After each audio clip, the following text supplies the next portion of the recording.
지난 시간에는 이 창세전에 존재하신 하나님에 대한 말씀을 드렸는데요.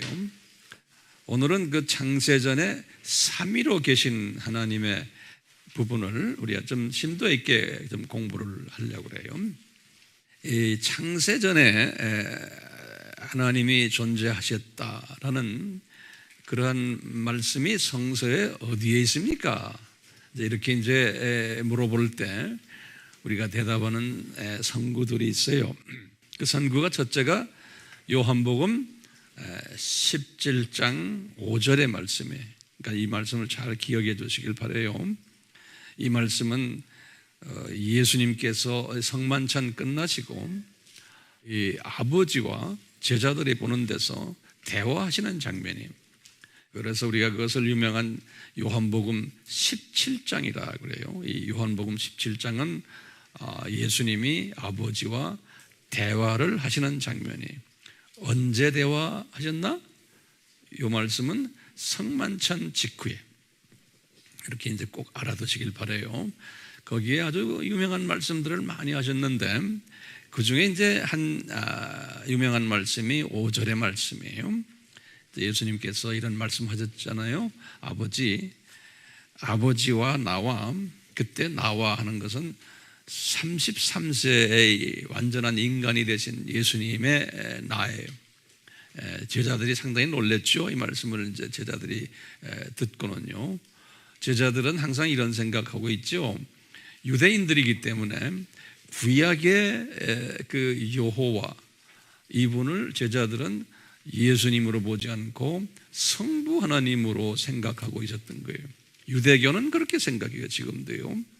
그렇기 때문에 이제 유대적인 사고방식을 가진 사람들은 이 하나님 하면은 성부 하나님을 항상 생각하는 그런 과정 속에서 3년은 훈련을 받았는데도 예수님의 제자들이 아직도 그 예수님의 정체성을 잘 모르고 있었던 그때 예수님이 지금 아주 심각한 말씀하시는 거예요. 아버지, 예수님도 유대인 아닙니까? 그런 유대적인 개념에서 아버지와 내가 창세전에 함께 있지 않았습니까? 그때 우리가 영광체로 있지 않았습니까? 이런 말씀을 예수님이 하시는 장면이에요. 그래서 보면은 유대인들은 깜짝 놀랐을 거고 우리가 지금 이 시간에 배울 수 있는 것은 예수님이 아버지와 함께 성령님과 함께 창세전에 계셨구나라는 것을 우리가 알 수가 있는 거예요. 이제 이 성경 구절을 가지고 우리가 이제 우선 그렇게 이제 우리가 알고 있어야 돼요. 창세전에 하나님이 존재하셨구나. 두 번째 성경 구절은 저주 말소 계획이 언제냐? 창세전에 인간이 장차 받을 저주들을 말소시키시겠다는 계획이 창세전에 일어났었어요. 저주 말소 계획이 그것이 이제 예수님이 십자가 사건이 창세전에 예정된 것들. 그래서 우리가 성경 구절 항상 제가 여러 번 드리지만 또 드려요. 고린도전서 2장 7절. 그때 바울은 신비라는 이야기를 했어요. 로마서 16장 25절 또 신비라는 이야기를 했어요. 에베소서 1장 4절 또 베드로전서 1장 20절 이런 부분에서 말씀하시면서 이것은 인간의 이성으로 이해가 되지 않는 신비 영역이다 라는 것을 바울이 지적을 했어요. 그리고는 지난 시간에 이런 말씀을 또 했어요. 이 창세전에 저주 말소 계획을 하신 그 하나님은 도대체 누가 창조했느냐? 다시 뭐래요? 하나님은 누가 창조를 했느냐? 라고 이제 질문을 던진다면 우리가 뭐라고 대답해야 성서에 딱 뭐라고 나와요?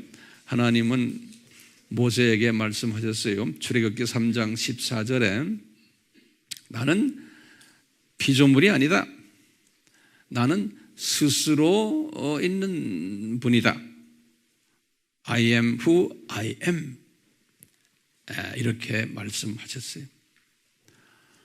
또 그러면 또 우리 질문이, 우리 건방지게 우리 피조물들이 자꾸 이런 질문을 하나님 앞에 던지는 자체가 이게 못된 놈들이죠, 우리가요.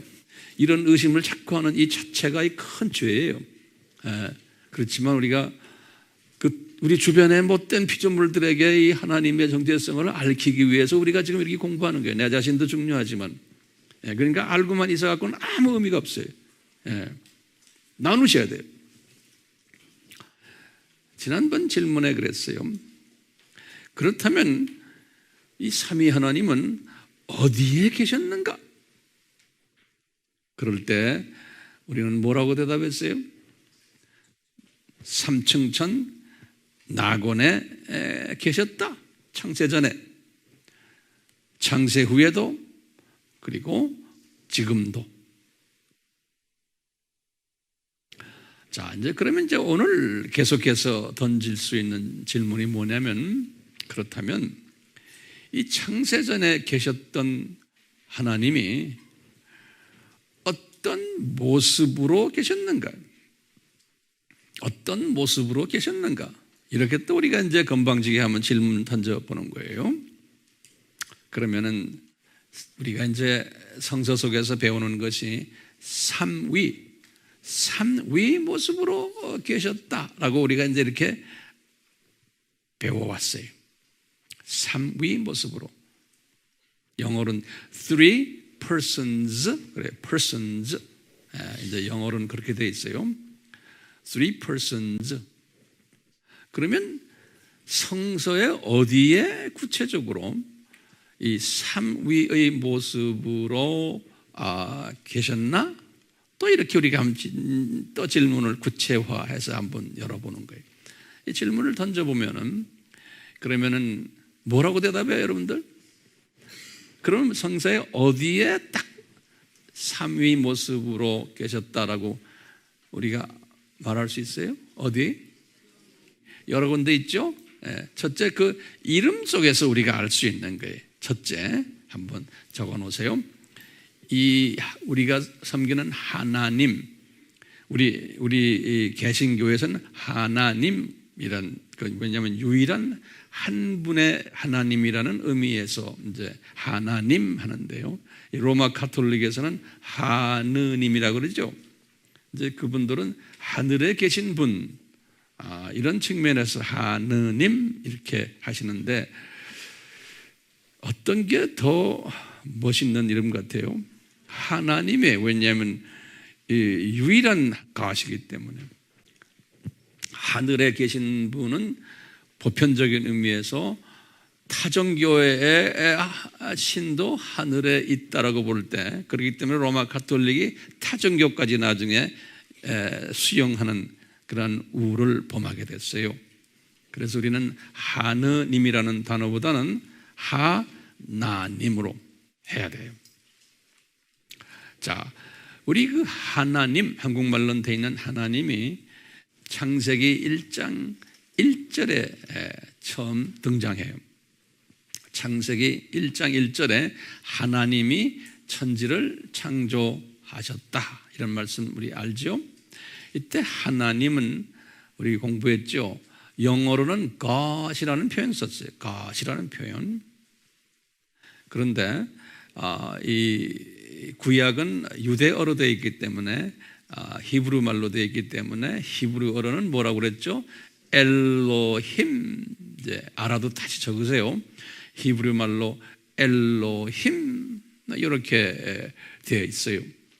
그러면 이 엘로힘은, 엘로라는 단어가 하나님이라는 뜻이에요. 엘로. 거기에 이제 I am이 붙으면 복수형이다, 우리 이렇게 알고 있잖아요. 그러니까 정확하게 말하면 하나님들이라고 표현을 해야 돼요. 문자적으로 그대로 표현을 하면요, 하나님들 또는 Gods, S가 붙어야 돼요. 그대로 직역을 하면요. 그런데 S가 붙어야 되는데 S를 안 붙였어요. 번역자들이 안 붙이고, 또 하나님들이라는 말을 해야 되는데 우리 성경에도 하나님 이렇게 단수화 시켰어요. 왜 그러냐면 한 분의 하나님이기 때문에 그런 거예요. 하나님은 한 분의 하나님이신데 그 한 분의 하나님이면서 삼위, three persons, 그래서 삼위를 그런 어떻게 더 구체화시킬 수 있느냐?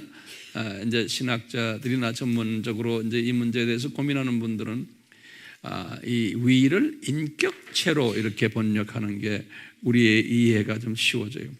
세 분의 인격체 이렇게 번역을 하면은 훨씬 좋아요. 다시 말하면 한 분의 하나님인데 그 안에 세 분의 인격체가 계시다. 이제 이렇게 한번 그냥 쉽게 이해를 하시면 되겠어요. 그러면 하나님이 할 때 이 하나님 엘로힘이라는 그 원어의 뜻이 뭐라고 그랬어요? 창조주라는 뜻이에요. 창조주. 그래서 창조주 되시는 엘로힘이 하늘과 땅, 하늘들과 땅을 창조하셨다 했으니까 이 삼위 하나님이 창조를 함께 하신 거로 이렇게 이제 보시면 되겠어요. 이 세 분의 인격체라는 그 차원에서 성서에는 최소한 6곳에 이 세 분의 인격체에 관한 구체적인 표현을 했어요. 성서에서요. 그 성경 구절을 제가 드리겠어요. 여러분들 다 아는 사람은 알지만 또 받으셔야 돼요. 첫째, 창세기 1장 26절에 있어요. 오늘 본문의 말씀이에요. 그리고 두 번째는 창세기 3장 22절에 있고요. 또 세 번째는 창세기 11장 7절에 있고, 네 번째는 이사야서 6장 8절에 있고요. 그리고는 마태복음 28장 19절에 있고요. 여섯 번째로는 고린도후서 13장 14절에 우리가 목사님들이 축도할 때마다 삼위 하나님 말씀하시죠? 네. 자, 이 삼위일체라는 요 단어가 성서에 있어요, 없어요? 성서에는 삼위일체, 이제 그것을 이제 영어로는 트리니티라고 그래요. 트리니티, 우리 많이 쓰는 단어죠. 또는 그걸 또 트라이운 갓이라는 표현을, 트라이운, T-R-I-U-N-E 그래요. 트라이운 갓 이렇게 이제 영어 표현하는 사람들은 또 써요. 그것은 이제 삼위일체다. 한국 말로는 그렇게 표현이 되어 있어요. 이런 그 삼위일체라는 단어가 성서에는 없어요. 네. 성서에는 그 단어가 없어요. 우리의 질문은 예수님이 제자들에게 이 단어를 사용하셔서 우리가 이런 존재다라고 한마디 하셨으면 참 좋으셨을 텐데, 예수님이 그 트라이온과 트리니티, 삼위일체라는 단어를 제자들에게 딴 거는 다 가르치셨는데 이 단어는 가르치지를 않으셨어요. 왜 안 가르치셨을까라는 이 질문을 가지고 오늘 제가 이제 주제를 삼고 말씀을 좀 드리려고 그래요. 네. 우선요, 이 초대교회예요. 그건 예수님 이제 승천에 올라가시고는 예루살렘 교회부터 시작해서 약 한 400년 가까이로 이제 보면 되겠어요. 이 초대교회 때 이 삼위일체라는 단어가 없었기 때문에 이 단어가 없었고 여기에 대한 개념이 뚜렷지 않았어요. 400년은 그 긴 세월이에요. 교회 역사 속에서요. 그 없었기 때문에 상당히 삼위일체에 대한 그 개념에 혼돈이 있었고요.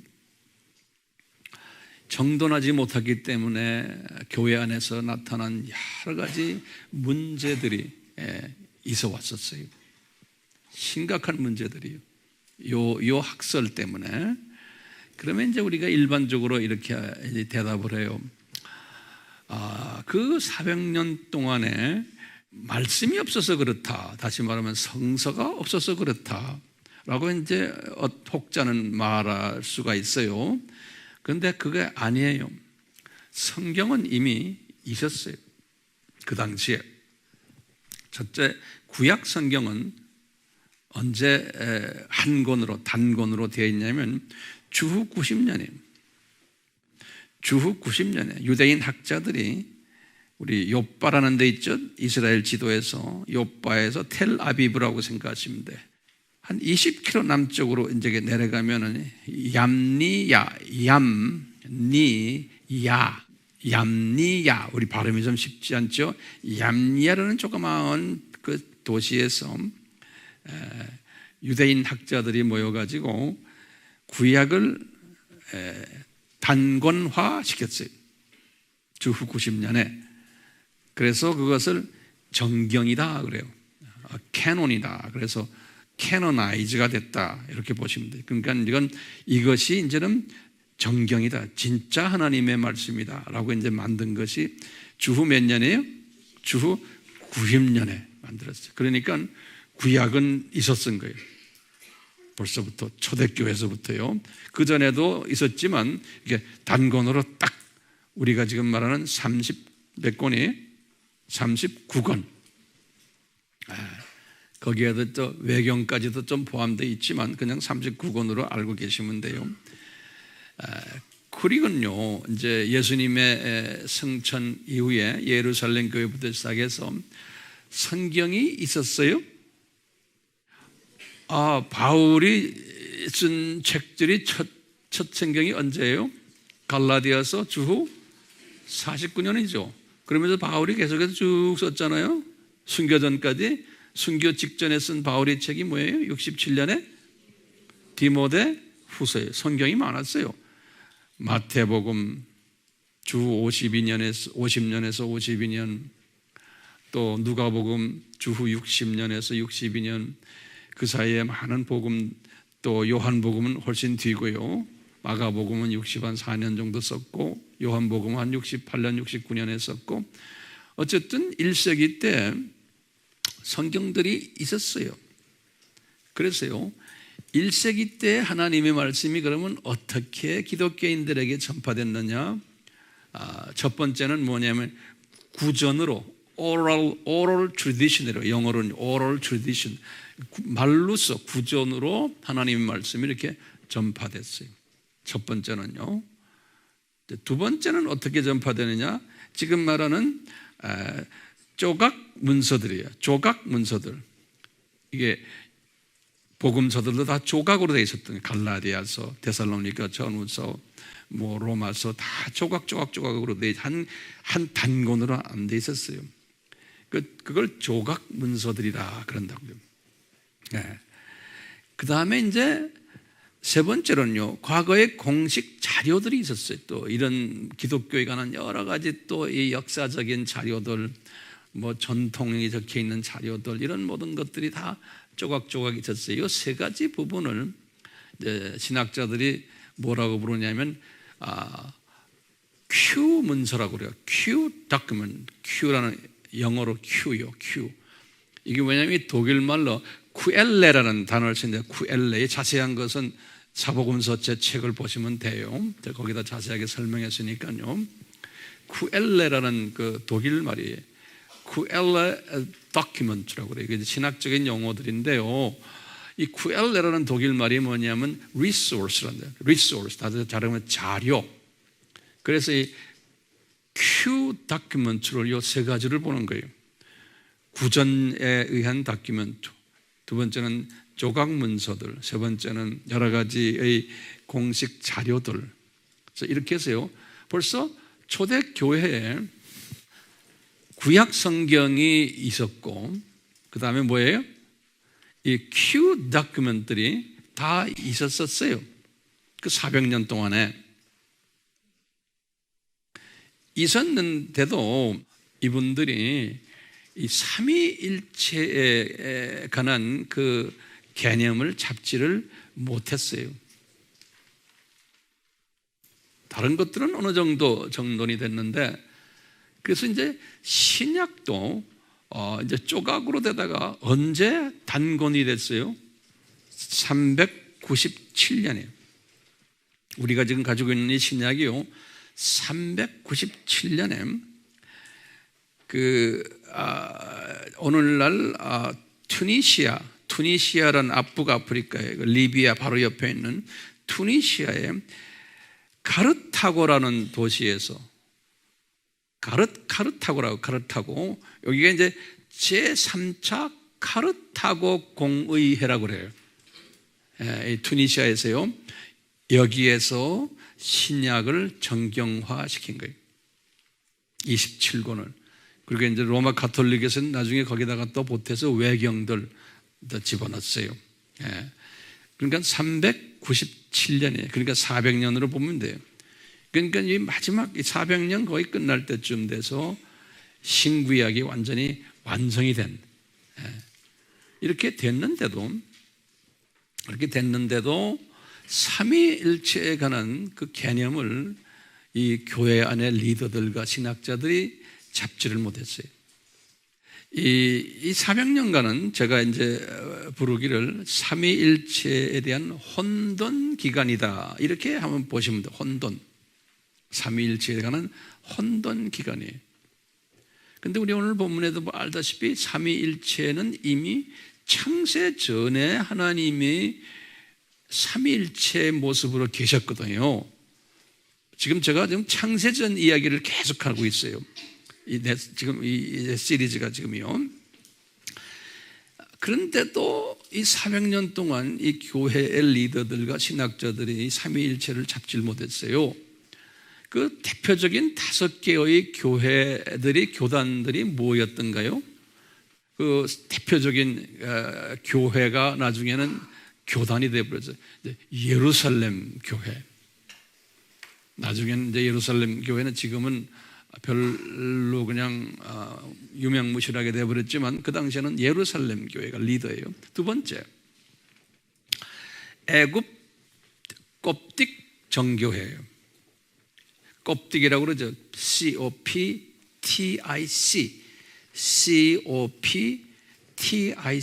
콥틱이라고 그래요. 우리 한국말로는 그냥 콥틱이라고 그러지만 콥틱, 오 발음을. 이것은 알렉산드리아 중심이에요. 애굽 콥틱 정교회가 있었고, 세 번째 교회는요, 시리아 정교회예요. 시리아 정교회는 그 유명한 우리와 같은 안디옥이 중심이 된, 우리가 그래서 암이라고 부르는 게 안디옥이에요. 네 번째는 그리스 정교회. 거기에 이제 본부는 컨스탄티노플이에요. 오늘날은 컨스탄티노플을 뭐라고 불러요? 이슬람 사람들이 뭐라고 불러요? 이스탄불이라고 하죠. 이스탄불. 네. 다섯 번째로는 로마 가톨릭 교회예요. 로마 가톨릭 교회. 이건 로마 중심인 교회예요. 이렇게 이제 5 교회들이 아주 쟁쟁한 모습으로 있었는데, 그 안에 유명 인사들도 많이 있었고 그랬는데, 이분들이 400년이 돼서도요, 이 삼위일체론을 정확하게 가르치지를 못했고 자기네가 잡아내지를 못하는 거예요. 이 도대체 이 삼위일체라는 게 뭡니까? 이 삼위일체는 아시다시피 기독교 하나님의 정체성이 숨겨져 있는, 기독교 하나님, 우리가 섬기는 하나님의 정체성 교리예요. 가장 중요한 교리예요. 우리가 우리 부모님에 대한 정체성을 알아야지만 자녀가 되듯이, 하나님의 자녀들은 우리의 부모님과 같은 창조주 하나님의 정체성이, 그 삼위 하나님 속에는 삼위 하나님을 알아야지만 거기에 인간이 되셔가지고 우리를 위해서 희생을 하신 예수 하나님을 우리가 알 수가 있는 거예요. 그래서 삼위 하나님을 공부한 후에는 그 다음에 기독론에 대해서 공부를 우리가 철저하게 해야 되는 거예요. 요 삼위 하나님론과 기독론은 가장 중요한 기독교의 교리예요. 그러니까 이 교리 속에 이 기독교의 존재 목적이 숨겨져 있어요. 또 우리 크리스천들의 믿음의 근간이 거기에 숨겨져 있어요. 그런데 400년 동안 삼위일체론이 제대로 안 돼 있었기 때문에 기독론도 흔들렸어요. 그러니까 이 기독론이란 우리가 항상 말하는 기독론은, 예수 그리스도에 관한 이 학문은, 이 교리는 삼위일체를 모르고는 이 기독론이 제대로 정돈되지를 못해요. 그런데 이 삼위일체론이 대단히 힘든 교리인 거예요. 이 대단히 힘든 교리를 왜 예수님께서 육신으로 계셨을 때 우리에게 아주 분명하게, 아주 체계 있게 가르쳐 주지 않았을까? 이것이 우리의 질문 중에 질문이에요. 여러분들도 마찬가지고. 그래가지고 이 400년 동안 계시를 안 해주신 거예요. 이 주님의 백성들에게 삼위일체에 대한 숨겨놓으신 하나님의 그 존재 목적, 하나님의 정체성, 이것을 계시를 안 해주셨어요. 이 계시를 안 해주시니까 인간들이, 하나님의 백성들이 이 분명히 성서를 나중에 좀 조각 성경을 봐도 그렇고 뭐 분명히 삼위일체 비슷한 뭐가 있는데 이것이 정돈이 안 되니까 기독론까지 흔들려지는 거예요. 기독론까지도, 예수님에 대한 정체성까지도. 그래가지고 1세기부터 첫 번째 교회 안에서 일어나는 혼돈이 뭐였냐면 기독론에 대한 공격이 나타나기 시작하는 거예요. 처음부터 1세기 때부터. 이것이 나빠서가 아니고 그냥 발돋움을 치는 거예요. 이 어떻게 우리가 섬기는 하나님, 또 예수님, 그분이 도대체 누군가라는 것에 대한 고민의 하나의 그 결과가 소위 기독론의 이단의 학설들이 만들어지기 시작했던 거예요. 우리 잘 아는 첫 번째 1세기 때 기독론의 그 이단 학설이 갈라디아 교회에서부터 유대인 기독교인들 안에서 일어난 것이 에비오니즘이라고 그러죠.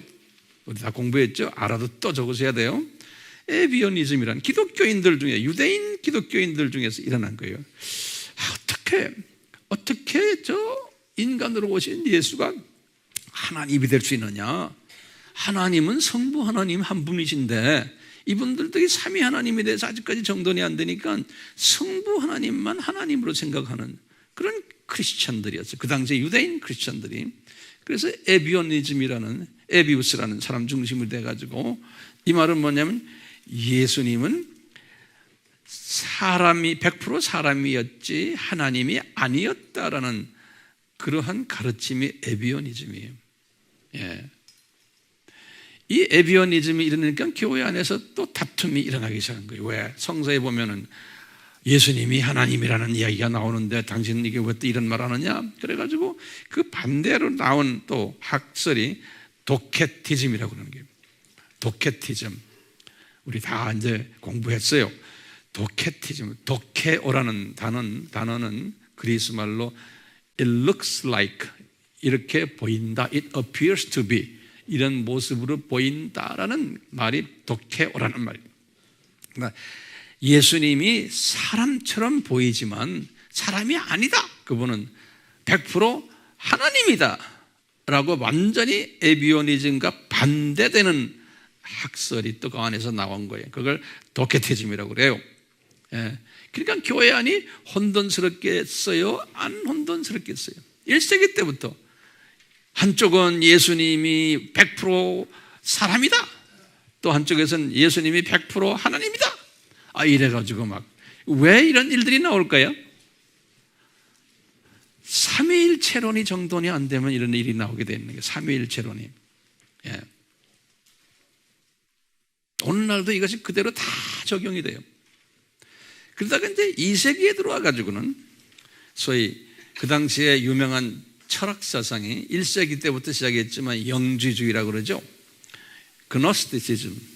이 영지주의라는 말은 뭐냐면 이 영적인 부분만 진짜고 진리고 깨끗하고, 이 머티리얼, 육적인 부분들은 이건 더럽고 이것은 언젠가 썩고 가짜다라고 보는 사상이에요. 이것을 깨달은 사람, 그노시스라는 단어가 깨닫다는 소리예요. 이것을 깨달은 자가, 이 철학 사상이 이게 지식인이다라고 보는 거예요. 그래서 이제 이 영지주의라고 그래요. 이 영지주의 사상이 기독교 안에 들어와 가지고 이제 예수를 딱 보는 거예요. 예수님을 딱 보니까 만약에 예수님이 사람이었다면 100% 그것은, 사람이라는 건 물질이에요. 이건 썩는 존재예요. 그러니까 그 개념을 믿지를 못하는 거예요. 이분이 100% 사람이 됐다는 것은 그걸 믿지를 못하는 거예요. 그러니까 진짜 이분이 하나님이라면 100% 사람이 되면 안 된다. 이분은 100% 신이어야 된다라고 믿는, 이 거꾸로 또 100% 신에 대한 개념을 강조한 것이 무슨 주의예요? 영지주의예요. 그러니까 교회가 첫 100년, 두 번째 200년까지 상당히 혼돈스러웠던 거예요. 교회가요. 이런 모든 성서적인 가르침이 있어도 이것을 정돈을 못하는 거예요. 200년이라는 기간은 이게 적은 기간이 아니잖아요. 예수님이 이것을 아셨어요? 이 혼돈을 아셨어요? 몰랐어요? 그러면 모르셨다, 뒷짐지고 그냥 계셨다, 이렇게 되면 안 되죠. 이분은 전지하신 분이시잖아요. 뒷짐지고 계시지 않아요. 전능하신 하나님이세요. 아시면서 이분은 그대로 가만히 놔두는 거예요. 하나님의 자녀들끼리 서로 안에서 격돌하면서 서로 고민하게 만들어 놓는 거예요. 네. 그러다가 이제 3세기에 들어와 가지고 약간 발전된 이 고민의 하나의 프라닥이에요. 이 고민한 여기에 대한 작품이 나온 게 이제 유세비스라는 사람이에요. 사벨리우스라는 사람이에요. 리비아 사람이에요. 다 아프리카 사람들이에요. 이 리비아 출신의 사제인데, 이 사벨리우스라는 사람이에요. 이 사람이 215년에 이제 죽은 사람인데요. 이 사람이 그 양태론이라는 최초의 삼위일체론을, 그러한 아이디어를 만들어낸 사람이에요. 이제 이런 사상이, 양태론 사상이 뭐냐면 삼위가 계시다. 이거 엄청난 발전을 한 거예요. Three persons가 계시다는 거예요. 그리고 one God in three persons, 이렇게 나오는데요. Three persons 해석이 뭐냐? 이 three persons가, 삼위가 알고 보면 한 분이시다, 이렇게 보는 거예요. 한 분이시고, 어떤 때는 상황에 따라서 아버지 역할도 하고, 또 딱 상황에 따라서 아들 역할을 하고, 상황 따라서 성령님 역할을 하는 것뿐이지, 역할적 차이뿐이지 위가 세 분이 아니다라고 보는 거예요. 그러니까 정확히 말하면 one God in one person, 이런 개념이에요. 그래서 이제 오늘날에도 전 세계에 가면 이 양태론, 이 사벨리우스적인 삼위일체를 이해하고 가르치는 분들이 전 세계에 지금도 상당히 많아요. 우리나라에도 보면 목사님들 중에서 이렇게 말하는 사람 꽤 많아요. 아직까지요. 왜냐하면 이게 이해가 쉽기 때문에 그러는 거예요. 그런데 이건 나중에 이제 비성서적이 돼버렸어요. 이제 그래서 설명을 어떻게 하냐면, 물 봐라, 물. 거기다 좀 적어놓으세요. 물이 뜨거워지면 수증기가 되고 차지면 얼음이 되고 그다음 놔두면 물이 되고 이 물이 이 세 부분이 있지 않죠?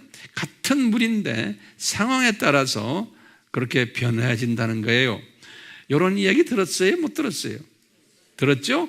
요거는 성서적이 아닌 거예요. 요거는 이 one God in one person 개념이에요. 그 뭐 클로버 가지고도 설명하고 아닌 거예요. 이런 식으로 삼위일체를 설명하면 안 되는 거예요. 그래서 요 사벨리우스가 나중에 이제 이단으로 이제 정죄를 받았어요. 자, 4세기에 들어와 가지고는 이런 고민을 하는 가운데 아폴리나리우스라는 사람이에요. 그래서 아폴리나리아니즘이라고 그러는데 아폴리나리아니즘 한국말은 없어요. 그냥 아폴리나리아니즘이라고 그래요. 이 라우디기아 교회 주교인데 이 사람이 약 한 390년에 이제 죽은 사람인데 이 사람도 엄청난 고민을 하면서 예수님에 대해서 이런 말을 한 거예요. 예수 그리스도는 육체는 완전한 인간이지만 그분의 마음은 하나님이다. 여기에 절충안을 또 내놓은 거예요. 그러니까 이런 식으로 오늘날 자유주의 신학자들도 이런 식으로 말하는 사람 많아요. 그런데 이 역사를 여러분들이 아셔야 돼요. 오늘날에도 좀 우리 주변에 별난 이야기하는 사람 많은데 특히 이 진보 사상을 가진 사람들은 다 이런 영향을 받아가지고 말을 해요. 그렇기 때문에 역사를 아셔야 돼요. 이 사람도 나중에 이제 이단으로 정죄를 받았어요. 그러다가 이제 4세기에 그 유명한 우리 잘 아는 아리우스라는 사람이죠. 아리아니즘 그러죠. 아리아니즘. 아리우스라는 사람은 250에서 336년까지 살았던 리비아 아까 투니시아 있었죠. 그 리비아 출신 다 아프리카 사람들. 그런데 이제 알렉산드리아 애굽에 와가지고 사제를 했어요.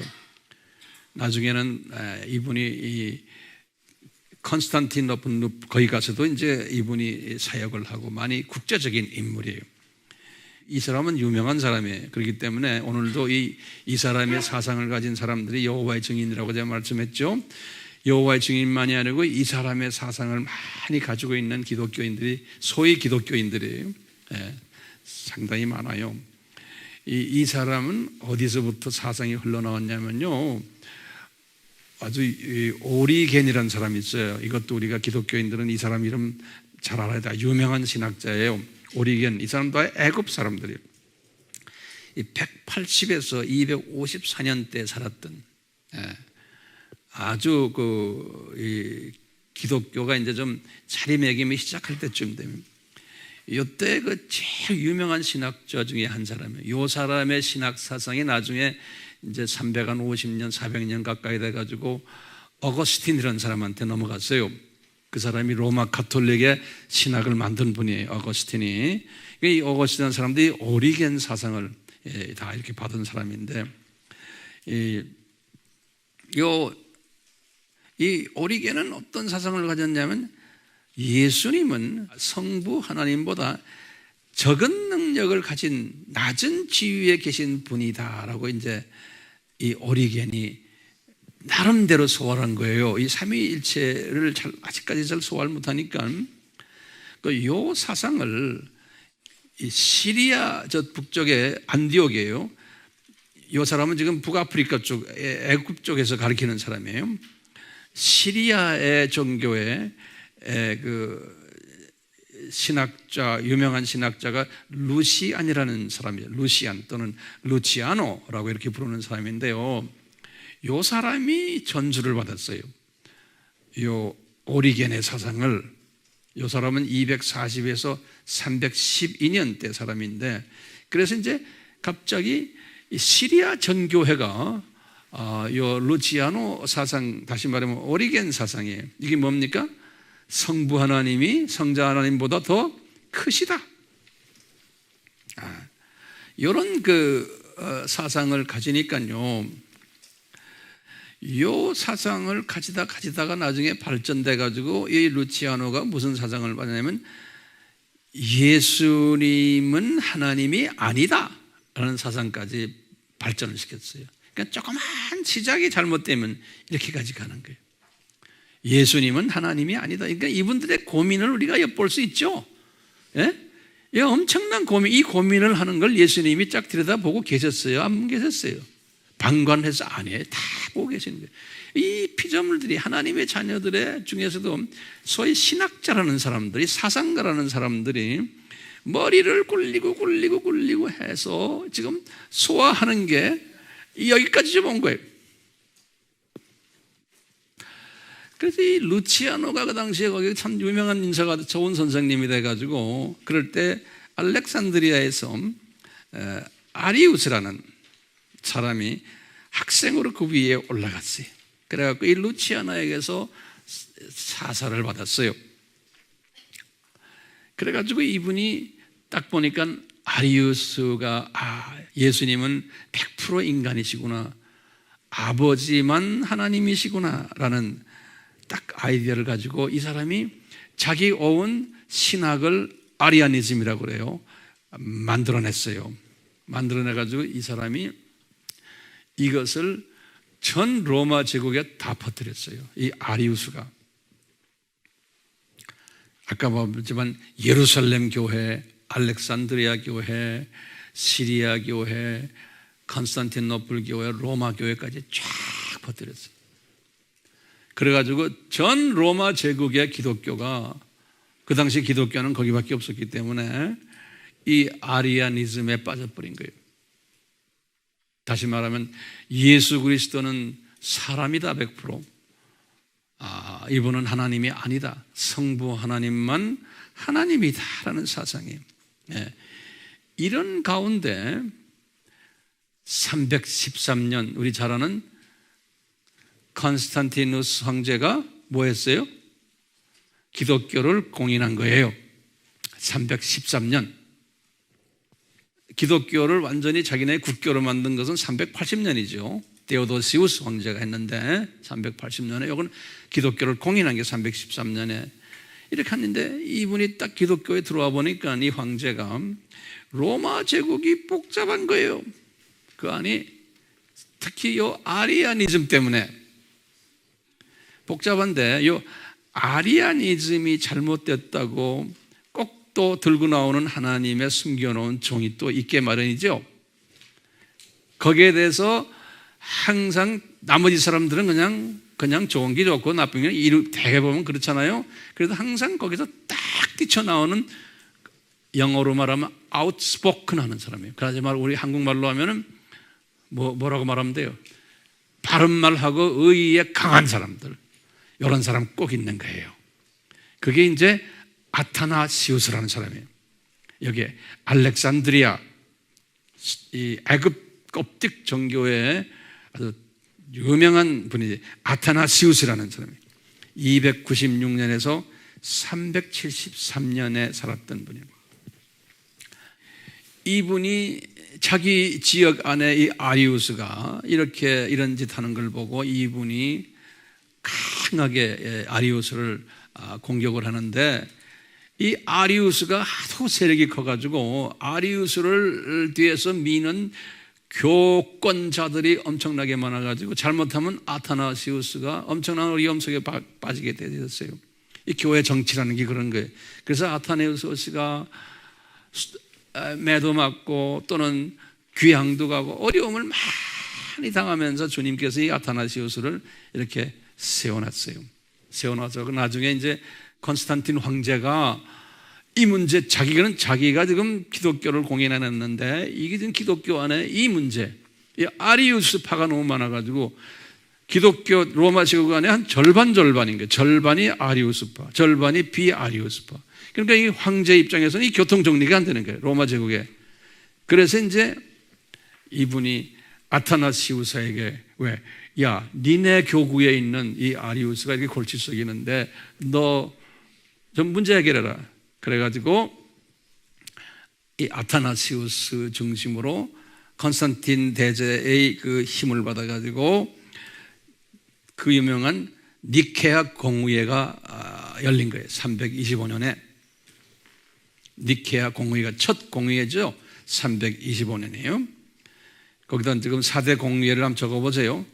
그리고는 381년에 컨스탄티노플 공의회. 이게 다 이런 그 삼위일체와 관계되는 일 때문에 그런 거예요. 그 다음에 431년에 에베소 공의회. 그 다음에 451년에 칼케톤 공의회예요. 이런 공의회들이 줄을 이어서 나중에 이제 일어나게 된 것은 다 이 삼위일체와 관계되는 거예요. 예. 굉장한 아픔 속에서. 예. 그래서 이제 이 아리아니즘을 첫 니케아 공회에서 배격을 시켜서 이단화시킨 거예요. 그렇지만 그것이 이단화만 된 것뿐이지 교회 안에는 쫙 퍼져 있었어요. 그때부터 시작해서 지금까지 1500년 동안요 계속해서 있어 온 거예요. 이 삼위일체가 정돈이 안 되면, 기독론이 정돈이 안 되면 이런 어려움들이, 이런 일들이 있게끔 되어 있는 거예요. 오늘날은 이것이 더 심해져 가지고 어디까지 갔어요? 종교 다원주의까지 간 거예요. 이게 다 그렇게 하나님이 디자인하신 거예요. 하나님이. 이 4세기가 끝나면서 5세기에 들어와 가지고요, 우리와 관계되는 또 이단 사상 하나가 뭐냐면 네스토리아니즘이라고 그래요. 네스토리우스라는 사람인데, 이게 안디옥에 있는 학자예요. 안디옥 386년에서 450년에 이 네스토리아니즘이라고 그래서 이 사람은 나중에 그 컨스탄티노플의 교구의 교부까지 한 사람이에요. 시리아 사람인데도 이 그리스에 가가지고 아주 유명한 분이에요. 실력가인데요. 이 사람이 그 마리아를 딱 보면서요, 마리아를 뭐냐면 헬라 말로는 그랬어요. 마리아는 그리스도를 낳은 어머니다 그랬어요. 그러면서 하나님을 낳은 어머니는 아니다, 이런 묘한 표현을 했어요. 여기 지금 종교 다원주의도 다 퍼져 있어요. 그걸 이제 이 헬라 말로는 그래, 크리스토스, 어머니를 뭐냐면 토코스라는 말을 쓰고 T-O-K-O-S예요. 그거 이제 엄마라는 소리예요. 토코스. 그러니까 크리스토스 토코스 그러는 거예요. 이제 헬라 말로는요, 이 뭐냐, 그리스도를 낳은 어머니다는 거예요. 그런데 테오스란 건 하나님이에요. 하나님을 낳은 테오스 토코스는 아니다라고 보는 거예요. 여기 무슨 뜻이냐면요, 마리아가 예수님을 잉태했을 때는 예수님이 신성이 아니셨다는 거예요. 그냥 인간이었었다는 거예요, 예수님이. 그런데 나중에 이제 예수님이 커가지고 세례 요한에서 30대 됐을 때죠, 이분이 세례를 받으셨죠. 물 세례 받았죠, 요단강에서요. 그 순간에 예수님이 신성으로 변했다는 거예요. 이런 주장을 해서 이 사람이 나중에 에베소 공회에서 이단으로 정죄를 받았어요. 이 사람이 그래가지고 그때부터 본거지를 떠나가지고 이 소위 선교지로만 돌아다녔어요. 그래서 이 사람이 이 사상을 가지고 어디까지 갔냐면 자기의 선교센터를 이란이에요. 이란 에데사라는, 이란의 페르시아의 에데사라는 아주 유명한 도시 있는데요, 그쪽에 가서 선교센터를 만들어 놓고 신학교도 만들고, 그래가지고 중국 사람들이 만들어 놓은 실크로드죠, 비단길이에요. 그건 주전 약 한 200년 전부터 만들어진 길이거든요, 무역을 위해서. 그 실크로드를 통해 가지고 이분이 중국으로 당나라로 들어갔어요. 그래서 이제 이분이 당나라가 618년에 주후 생겨서 907년까지 이 나라거든요. 중국의 당나라, 이때 우리나라의 신라와 이제 같은 시대예요. 당태종이 기독교인이 된 거예요. 이 네스토리아니즘의 기독교인이 된 거예요. 그래서 이 당나라가 약 한 200년 동안 기독교 나라가 있었어요. 이 네스토리안 기독교 나라였어요. 이 네스토리안 기독교는 지금도 이 중국에 보면 중국 안에 이 가정교회 안에 이 사상 가진 사람들이 있어요. 이 사상은 뭐예요? 네스토리아니즘 사상은요, 예수님이 물세례 받기 전까지는 인간이었다. 세례받은 이후에 완전한 하나님이 됐다는 그 묘한 그런 기독교, 다 예수님에 대한 공격이에요. 예수님에 대한 공격을 소화하려면 삼위일체를 알아야 돼요. 이 삼위일체가 정돈이 잘 안 되고 소화를 못하면 이런 엄청난 일들이 일어나요. 지금 우리나라도 보면요, 세계 많은 나라들이 이런 문제로 자기네 자체 내에 가면 우리나라에 무슨 이단 이름들이 뭐예요? 신천지니 또 무슨 뭐니 무슨 뭐죠? 하여튼 우리나라 상당히 많잖아요. 이런 모든 이 친구들이 하는 짓이 뭐냐면 이 기독론이 정리가 안 되고 삼위일체가 정리가 안 되다 보니까 이런 식으로 나가는 거예요. 그 따라가는 사람들이 왜 따라가는지 아세요? 이것이 정리가 안 되니까, 모르니까 그런 거예요. 기독교인들 공격하거든, 이 사람들이. 우리나라는 교덕가 안에도 우리 크리스찬들도 이것이 정리가 안 되니까 그 사람들이 와서 뭐라 하면 그대로 넘어가 버리는 거예요. 그러니까 교회가 할 일이 뭡니까? 삼위일체론과 기독론이 철저히 훈련이 돼야 되는 거예요. 그러니까 지금 이 마지막 때 그런 이단들을 왜, 이단들이란 건 그 마귀의 자녀들 아니죠? 마귀의 자녀들인데 크리스찬을 가정한 마귀의 자녀들이에요. 이 자녀들을 왜 풀어놓습니까? 예수님께서 거꾸로 우리가 뒤집어서 보면 왜 풀어놓습니까? 이놈들을 하나님의 자녀들이 삼위일체론과 기독론에 바싹 해절하고 이쪽에 정신 차리고 공부하라고. 그러니까 우리가 NK 사역을 하는데도 마찬가지예요. NK 사역을 하는데 이쪽은 잘 가르치지 않고 그냥 일반적인 기독교 이야기만 해주다 보면은 이런 공격이 왔을 때 넘어지겠어요? 안 넘어지겠어요? 넘어지게 돼 있어요. 우리는 지금 이걸 다 경험했잖아요. 기독교 역사 속에서 지금 쫙 경험해 오는 걸 지금 우리가 지금 보고 있잖아요. 똑같이 우리가 이제 NK 사역도 마찬가지예요. 그렇기 때문에 이 부분을 강하게 가르쳐 줘야 되는 거예요. 역사적인 이야기 쫙 해주시면서 오늘 제가 드리는 이 역사적인 이야기 이거 가르쳐 줘야 돼요. 쉽게. 이 삼위일체라는 이 단어, 이런 고민 속에서 언제 만들어졌느냐? 이 성경에는 없잖아요. 성경에는 없는데 이 단어가 언제 만들어졌느냐? 이것이 컨스탄티노플 공회에 381년에 이 공회를 하면서 이 5개의 교구의 지도자들이 그 당시에 이 터키 사람들이 지혜로운 사람들이 몇 있었던 모양이에요. 우리가 터키의 갑바도기아라고 그러죠. 이 갈라디아 쪽에 거기 갑바도기예요. 이 갑바도기아 3인이라고 그래요. 우리 이제 신학적으로 그렇게 이제 기독교 역사에서 갑바도시언 3 그래요. 갑바도기아의 3인 그래요. 이 사람들에게 일을 맡겼어요. 한번 삼위일체를 한번 다시 좀 정리해봐라. 그래서 이것을 가지고 컨스탄티노플 공회에 좀 가지고 와라. 그래서 이 3인들이 만들어낸 단어가 삼위일체라는 단어를 만든 거예요. 이 3인 이름이 바실, 니사의 그레고리, 또 라지안 주스의 그레고리.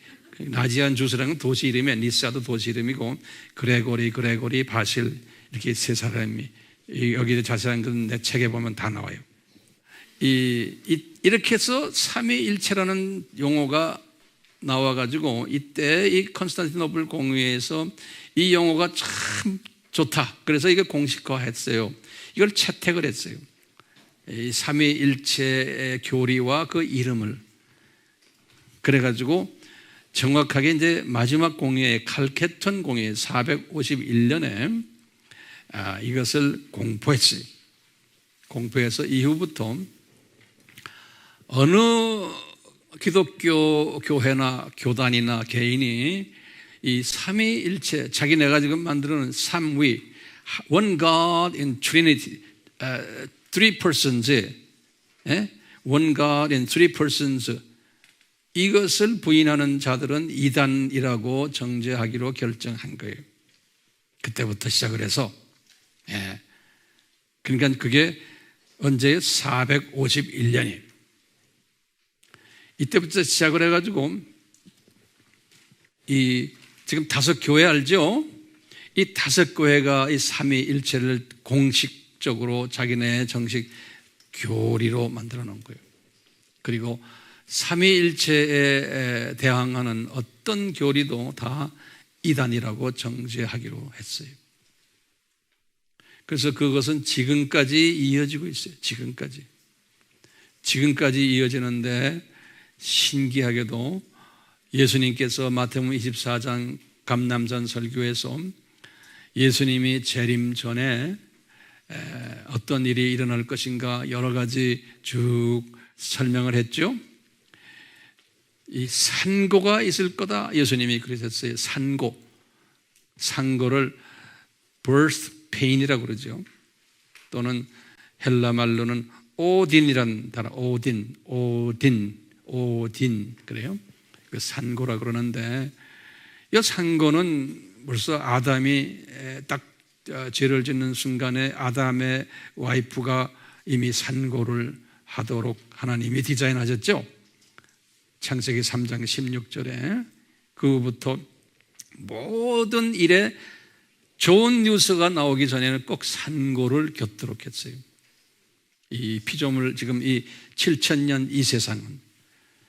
그래서 예수님의 재림 전에 예수님께서 아주 본인이 직접 말했어요. 이것이 산고의 시작이다. 그러면서 어떤 산고를 겪나? 피조물들에게 산고가 우선 있겠다는 거예요. 피조물들이. 예컨대 전쟁이 일어나서 피조물들이 많이 죽을 것이고, 지진이 일어나서 또 이런 일들이 일어날 것이고, 가뭄이 일어나서 또 이런 일들이 일어날 것이고, 또 민족과 민족이 서로 싸움질할 것이고, 우리 지금 남북 문제도 다 이게 마지막 예수님의 재림 전에 일어나는 일들 중에 하나예요. 나라와 나라가 대적할 것은 이 피조물들의 산고가 있을 것이라는 거예요. 지금 우리가 그 산고 속에 살고 있는 거예요. 두 번째 산고는 어떤 산고가 있냐면 크리스천들이 산고를 받을 거라는 거예요. 하나님의 백성들이. 이 산고는 무슨 산고냐? 예수님이 그랬어요. 내 이름 때문에. 이 말은 뭐냐면 예수님의 이름은 기독론만이 아니에요. 삼위일체와 기독론을 정확하게 설명하는 일, 이것을 믿는 사람들이 산고를 경험할 거라는 거예요. 그렇지 않은 기독교인들과 세상 사람들로부터 고난 속에 들어가겠다는 거예요. 그래서 모든 민족으로부터 미움을 받을 거라는 거예요. 그러니까 우리가 지금 이 종교 다원주의를 배척하고 삼위일체와 기독론에 철저하게 쓰게 되면은 우선 기독교 우리 공동체 안에서 미움을 받고 배척을 당할 것을 예수님이 디자인하셨어요. 그리고는 거짓 선지자가만 일어나겠다는 것은 삼위일체에 대해서, 기독론에 대해서 거짓말하는 소위 선지자들이라는 건 기독교 지도자들이 많이 일어날 것을. 마태복음 24장 쭉 해서 3절부터 28절까지 쫙 그런 얘기네요. 이렇게 주님께서 마지막 때도 일어나겠지만, 아까 우리 봤지만 칼케톤 공유의 451년 그 후부터 지금까지 보면요, 그 후 기독교계가 계속해서 이 삼위일체론과 기독론의 산고를 겪어왔었어요. 과거 1500년 동안. 그 후부터. 그래서요, 이 교회가, 크리스찬들이, 우리 여러분들이나 나나 마찬가지, 누가 삼위일체에 대해서 좀 설명하십시오, 기독론에 대해서 좀 설명하십시오 그러면 시원하게 답을 해주질 못하는 거예요, 우리가. 그리고 그렇게 또 가르치는 데도 많지도 않고, 말하면은 잘못하면 이단이라고 또 그러고. 이것이요, 과거 1500년 동안 이 학설에 그 분명치 못한 것 때문에 기독교계가 혼돈스러워졌고, 다투고 분열하고 서로 미움이 있고 적대하고, 그러면서 주님께서는 제가 느끼는 건 이런 가운데 진짜와 가짜를 채로 치시는 거예요.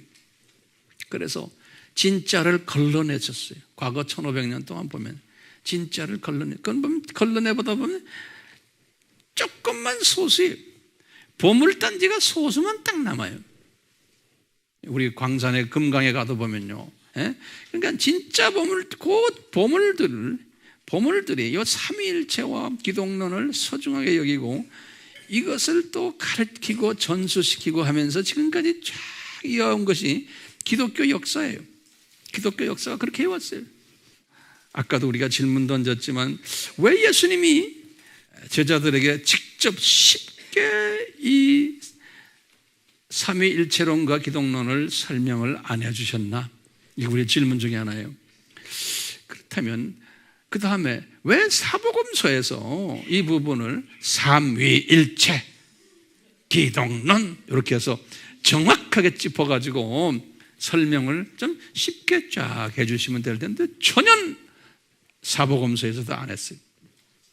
또 바울, 그 똑똑한 바울도 그 많은 편지를 썼는데 한 번도 요 삼위일체 이런 말 쓰지도 않았어요. 간접적으로만 표현한 거예요. 그분들이 안 한 거예요? 성령님이 못하게 한 거예요. 그러니까 이 1500년 동안 교계가 복잡했어요. 복잡한 가운데서도 항상 채를 쳐서 그 안에 소수가 이 부분에 대해서 철저하게 깨닫고는 이것을 가르치는데 다수 기독교인들이 그것을 소화를 못하는 거예요. 왜 이렇게 하셨을까?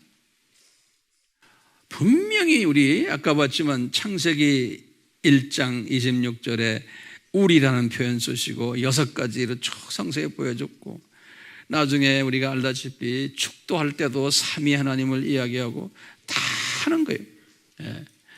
이렇게 보여줬는데도 하나님의 자녀들이 이 부분에 대해서는 소화를 잘 못하는 거예요. 우리 질문이가 왜 이렇게 하셨을까? 그러면 저는 이런 생각을 해요. 항상 이렇게 이런 부분을 대해서 계속해서 묵상하는 게, 주님 왜 이러셨어요? 왜 이러셨어요? 누가 나한테 시원하게 가르쳐주는 사람도 없고 어느 신학자가 말하는 것도 없고, 그러니까 답답지사예요. 근데 내가 우선 이걸 소화해야 되잖아요. 근데 이런 마음이 계속해서 드는 거예요. 오늘 아침에도 여러분들에게 이 말씀을 내가 이렇게 전하기 위해서 다시 한번 이렇게 정리를 하면서 이 부분, 이거 어떻게 내가 설명해야 되죠? 그러면 난 이런 생각이 딱 오는 거예요. 만약에 이 창조주, 삼위 하나님이, 창조주라는 건 삼위 하나님이에요. 엘로힘이에요. 이 엘로힘에 대한 깊은 그 신비스러운 하나님의 정체성을 피조물들이, 우리 피조물들이 이 창조주에 대한 이 정체성을 쉽게 그냥 받아주면은, 쉽게 소화하도록 그냥 기회를 줘버리면, 이 피조물들이라는 이 피조물들의 이 모양새는 어떤 거예요? 쉽게 받으면은 이게 건방을 떨어요. 그러니까 이런 그 피조물의 약한 부분을 아시기 때문에 이 창조주의 이 정체성을 쉽게 주지를 않으셨던 것 같아요. 쉽게 주면 건방져지고 그 하나님의 그분의 그 위대하심과 크심과 이런 것을 경외하지 않고 그냥 지적으로만 이해하게 되고, 이분이 창조주니까 창조의 목적이 뭔지도, 창조의 목적의 중력성이 뭔지도 무감각해지고 무관심하게 되고, 그저 그분 이런 분이야 그냥 관념적으로 알게 되는 그런 사람이 되지 않을까라는, 예수님이 딱 보실 때 전지하신 분이시니까 이분이 그걸 딱 보신 것 같아요. 그러니까 이분이 하나님의 자녀들을 위해서 십자가에서 죽으셔서 피까지 흘리신 이분이 삼위 하나님의 정체성을 400년 동안 숨겨놓으신 거예요. 그리고 그 안에서 자기네들끼리 다투고 서로가 이해하지, 이런 이야기 저런 이야기하면서 쭉 우리가 봤잖아요, 역사 속에서요. 근데 참 신기한 것은요, 그러면서 하나님의 자녀들이 이것이 소화가 안 된 그런 상황 속에서, 정돈이 안 된 상황 속에서 그저 이성적으로 약간 이해하고 혼돈을 그냥 가지고 있으면서, 답답한 마음이 있으면서 그대로 다 낙원으로 갔어요. 다 죽었어요. 그러니까 이게 구원은 받았지만 그냥 이 부분에 대해서 확실한 답을 얻지 못하고 그냥 대부분의 하나님의 자녀들은 그냥 갔어요. 오늘날도 신학교라는 데 가보면요, 이런 부분을 시원하게 가르쳐 주지를 어쩐지 사탄이 막아놓은 게 아니고 하나님이 막아놓으신 것 같아. 잘 시원하게 대답을 못 해줘요. 교수라는 양반들도요, 말이 교수죠. 왜냐하면 제가 교수 생활을 20년 했기 때문에 알아요. 그래서 이거 가지고도 고민 안 할 수 없잖아요. 고민해보다 보니까 그런 거예요. 자, 이제 이런 생각을 해보는 거예요. 도대체 어떻게 하면 우리가 이게 알 수가 있냐? 어떻게 하면은? 그러면 대답은 뭐냐면요, 이 성령님의 지혜가 임해야 돼요. 이 성령님의 지혜가 임해야 되는데, 지금부터 조금 내가 결론적인 말씀이지만 이거 좀 잘 들으세요. 이 성령님의 성령님이 하나의 우리 식으로 말하면 이거예요. 주파수예요, 주파수. 성령님의 주파수가 어디에서부터 내려와요? 이 3층 천에서부터 내려오잖아요, 주파수가. 그 3층 천은 우리가 엄청나게 높은 데예요. 그렇죠? 근데 그 주파수가 그 보면은 특별한 아주 강한 주파수가요, 이 3층 천에서 이제 내려와서 그 주파수가 우리 인간에게 떨어지는데, 우리 인간은 그 주파수를 받을 수신 도구가 어디에 있어요? 우리의 하트죠. 우리의 하트와 우리의 안에 있는 우리의 푸뉴마, 사람의 영, 거기에 성령님이 내려오셔서 나와 만남이 있죠.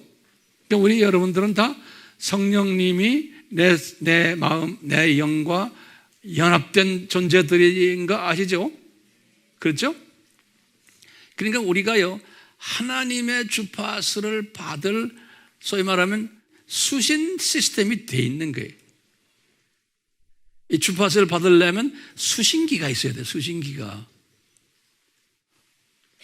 이 주파수를 받으면은 이 삼위일체 이런 부분들, 기독론 이런 부분들이 이게 풀려나가기 시작해요.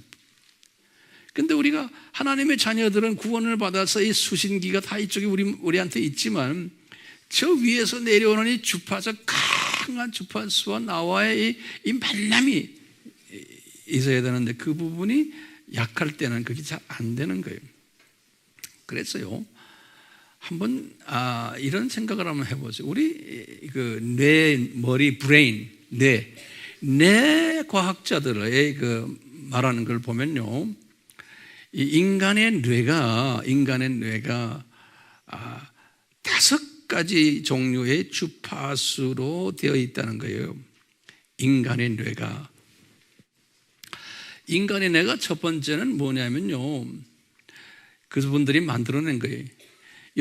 우선 이 주파수라는 이것을 만들어낸 분이 독일 물리학자예요. 제가 볼 땐 유대인 같아요. 이 사람 이름이 하인리치 루돌프 헤르츠라는 사람이에요. HERTZ 헤르츠. 이 유명한 이름이에요. 이 사람이 1857년에서 1894년까지 살았던 37세에 죽은 사람이에요. 그런데 이 주파수 창시자예요. 그래서 이 주파수는 항상 이 사람 이름을 붙여서 헤르츠라는 단어를 써요. 이 헤르츠란 말이 뭐냐면요, 이 파장이 1초에 탁 갔다가 1초에 반복되는 거예요. 진동이라는 건 탁 반복되는 거예요. 그러니까 1초에. 그러니까 우리 시계 여기 1초 있잖아요. 여기 한 주파수라 생각하시면 돼요. 1초에 딱 한 번 아니에요? 그런데 이 1초에 이제 여러 번 왔다 하는 게 있어요. 여러분 나중에 100만 번, 막 수백만 번, 1초라는. 그래서 이거 헤르츠라는 개념은 1초의 진동이 얼마나 있냐를 하는 단위가 헤르츠예요. 자, 그런 의미에서요, 우리 두뇌가 전문가들이면 델타 주파수가 있어요. 우리 두뇌 속에 델타. 요건 뭐냐면요, 주파수가 어떤 주파수인가? 요 델타는 제로에서 넘버 4헤르츠까지. 그러니까 4헤르츠라는 거는 그냥 4번, 1초에 4번, 뜨다다닥 요거예요. 오케이? 그러니까 굉장히 낮은 주파수예요. 이거는. 그래서 이 전문가들의 그 발표를 내가 쭉 보니까요, 어린 아이, 유아 금방 태어난 아이들 있죠? 금방 태어난 아이들의 또는 어린 아이의 그 두뇌의 주파수예요. 우리 어른들은 푹 휴식할 때 우리 두뇌가 이런 주파수가 되는 거예요. 만약에 이걸 너무 과도하게 하면 뇌 손상까지 온대요. 이것도 너무 제로 가까이 만들어 놓으면 잠을 잘 수가 없대요. 제로까지 만들어 놓으면. 그러니까 적당하게 하려면 요 지금 제로에서 4의 중간 정도 고동내 왔다가 적당히 할 때 우리 몸이 면역력이 생긴대요. 예. 이제 요게 지금 이런 걸 델타, 영어로는 델타 웨이브라고 그래요. 델타 주파수. 두 번째 주파수가 세타, 이게 헬라말 알파벳이에요. 세타. THETA예요. 세타 주파수예요. 이건 뭐냐면 4번에서 8번까지의 헤르츠예요. 요거는 사람이 깊이 묵상할 때 작동하는 주파수예요. 너무 많으면은 우울증이 오고, 너무 적으면은 또 스트레스가 오고, 그런 주파수예요. 적당히 있으면 창조력이 생긴다는 거예요.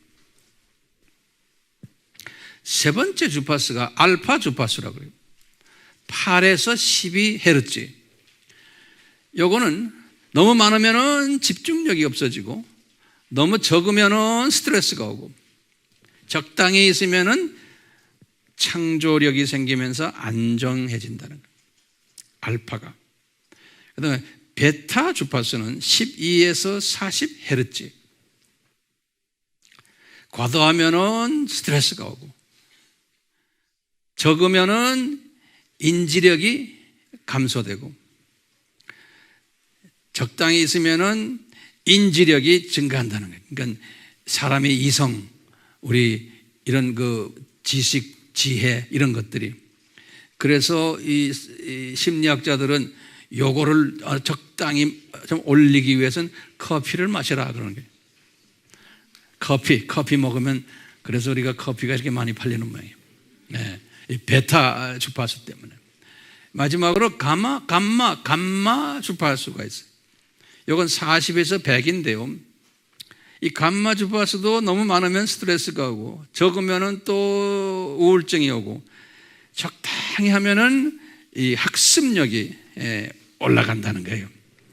이 주파수가. 그러니까 우리 몸이 우리 몸에 우리 두뇌가요 몇 가지 주파수가 있어요? 이 5가지의 주파수 그룹들인 거예요. 예. 어떤 심리학자는 이것을 이 필터라고 부르기도 하더라고요. 필터. 예.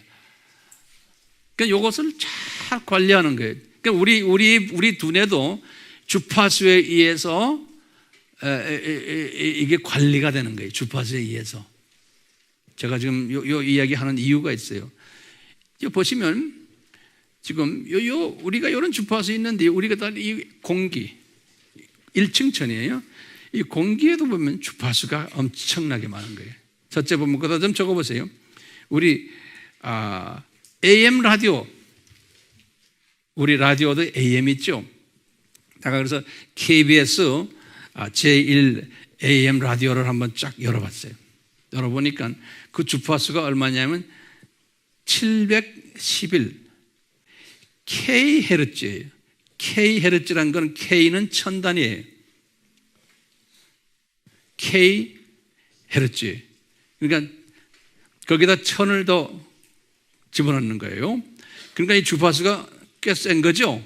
그러니까 이게 1초 안에 이것이 엄청나게 많은 거예요. 1초. 이것이 이 주파수를 이 공기에다 던지면은 우리가 그 주파수를 담는 라디오를 가지고 있으면은 KBS 1라디오가 들리는 거예요. 라디오가 없으면 안 되잖아요. 그 주파수에 맞춰야 되잖아요. 우리가 그래서 주파수에 맞추죠. 거기 AM 주파수들이 되게 고수준이에요. 약간 700, 지금 1700kHz에서 약간 1000, 1100, 1200까지 이렇게 가더라고요. 우리나라의 라디오들 보면 그래요. 그 동네에요. 그 다음에 이제 단파 라디오라고, 단파, KBS의 단파 라디오를 나가 딱 보니까 3930kHz. 이건 조금 좀 센 거예요. 그런 단파 라디오 리시버를 가지고 있어야지만 들리는 거예요. 그러니까 더 그냥 이 주파수가 많은 거예요. 1초 사이에 엄청나게 빠르게 하는 그게 단파예요. 그런데 세 번째는요, FM 라디오, FM. FM은요, 단파는 저리 가라요. FM은요, K 헤르츠가 아니고 M 헤르츠라고 그래요. 그래서 그 메가라는 단어, 메가 헤르츠라 그런 말 들었죠? 예. 우리 FM 방송할 때 그 아나운서가 메가 헤르츠 어쩌고 뭐라고 말하는 게 있어요. 그 메가라는 거는 100만이에요, 100만. 1 밀리언. 그래서 M이라고 쓰는 거예요. 1 밀리언. 그러니까 1초에 97 밀리언 헤르츠로 엄청나게 빠른 거예요. 그래서 FM 라디오를 보면은 KBS는 97이고 저 우리 저 극동 방송은 1066인가 이렇게 돼요. 네. 그보다 더 강한 것이 초단파예요. 그 VHF라고 그러는데 Very High Frequency, Very High Frequency를 VHF. 이것은 지금 아날로그 텔레비전이나 FM 라디오도 여기에 속한다고 그래요. 지상파, DMB, 무전기 뭐 이런 것. 이것은 뭐 30메가헤르츠에서 300메가헤르츠까지 간다는 거예요. 제가 이런 이야기를 하는 건요, 지금 이 1층천에 이 많은 주파수들이 돌아다니는데 그 주파수를 받는 도구가 있어야 되는 거예요. 오케이? 예. 그래서 우리가 이 도구를 딱 받으면 여기에 그 놈이 말을 하면 그 말이 우리 브레인 속에 들어가서 우리가 이 브레인 가지고 아까 우리 브레인 주파수로 바꾸는 거예요. 그래가지고 우리가 이해를 하는 거예요. 그러면 보세요. 지금 1층천에 주파수 있고 2층천은 뭐예요? 2층천은 우주 아닙니까? 우주. 그렇죠? 지금 많은 우리가 보면요, 1층천 저 꼭대기까지도 위성을 올려보내가지고 돌아가죠. 군사 위성들, 무슨 정보 위성들. 그 위성들이 주파수가 엄청나게 큰 거예요. 그러니까 이 주파수들은 다 VHF로 다 쓴다고 그래요. 내가 그때 기사를 보니까요. 그러니까 하는데 요새 가끔 가다가 우리가 지금 달 날아가고 저 북쪽 지금 저 위로 이층천으로 올라갈 때도 거기에서도 무전서를 보내고 통화하잖아요. 화상도 보내잖아요. 화상도.